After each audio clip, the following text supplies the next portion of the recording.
কক্সবাজারের টেকনাফে আরকানের স্বাধীনতাকামী সংগঠন আরসা প্রধান আতাউল্লাহ আবু আম্মার জুনুনির মুক্তির দাবিতে একটি মানববন্ধন অনুষ্ঠিত হয়েছে। বাংলাদেশ সরকারের কাছে তার মুক্তির জোর দাবি জানিয়ে এই মানববন্ধনের আয়োজন করা হয়। সমাবেশে আরকানের ইতিহাস এবং রোহিঙ্গাদের অধিকার নিয়ে বক্তব্য রাখেন স্থানীয় ও রোহিঙ্গা বক্তারা।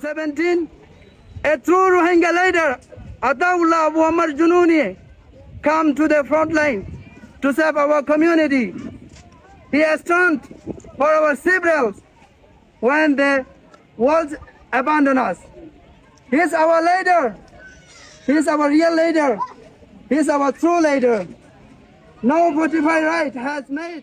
বক্তারা বলেন, এই নির্যাতনের ধারাবাহিকতায় সর্বশেষ ২০১৭ সালে আরকানের মুসলিমদের ওপর ইতিহাসের অন্যতম ভয়াবহ ও নৃশংসতম গণহত্যা চালানো হয়, যার ফলে লাখ লাখ মানুষ তাদের মাতৃভূমি ছেড়ে বাংলাদেশে আশ্রয় নিতে বাধ্য হয়।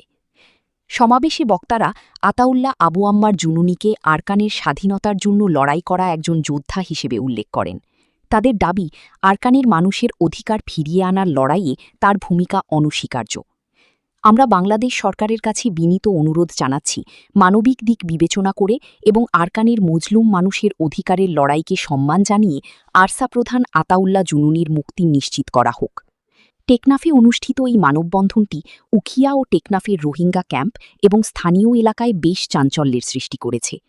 আরকানের স্বাধীনতা এবং আতাউল্লাহ জুনুনির মুক্তি নিয়ে আগামী দিনে এই আন্দোলন কী রূপ নেয় সেটাই এখন দেখার বিষয়।